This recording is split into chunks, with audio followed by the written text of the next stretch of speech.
Therizhandur ரஹீமிய்யா Arabic கல்லூரி. உங்கள் ஆண் பிள்ளைகள் 7 ஆண்டுகளில் ஆலிம் பட்டத்துடன் பிகாம், பிபிஏ, பிஏ டிகிரிகளும் பெற்று சிறந்த ஆலிமாக வெளிவர இன்றே தொடர்பு கொள்ளுங்கள். தஜீத் என்றால் என்ன? ஒவ்வொரு அச்சரத்தையும் அதன் மக்ரஜ், பிறப்பிடம், அதன் சிஃபாத், இலக்கணம் ஆகியவற்றை கவனித்து மொழிவதற்கு பெயர் தஜீத் எனப்படும். லிஹன் என்பது என்ன? தஜீத்துக்கு மாற்றமாக ஓதுவது லிஹன் எனப்படும். லிஹன் எத்தனை வகைப்படும்? 2. 1 லிஹனே ஜலி, 2 லிஹனே கஃபி. லிஹனே ஜலியாக ஓதுவது ஹராமாகும்.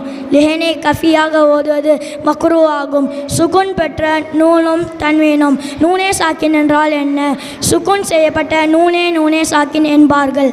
அன், இன், உன். தன்வீன் என்றால் என்ன?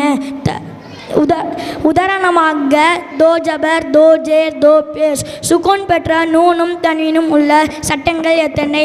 4. இல்ஹார், இக்ஃபா, இத்காம், இக்லாப். இல்ஹார் என்றால் என்ன? ஒவ்வொரு எழுத்தையும் தெளிவாக வெளிப்படுத்தி ஓதுவதாகும். இக்ஃபா என்றால் என்ன?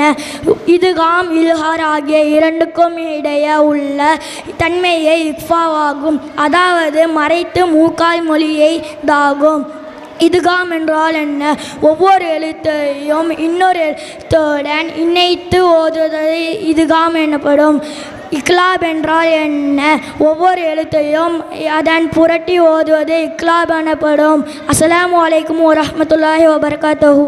அல்ஹம்துலில்லாஹ். பேசிக் இந்த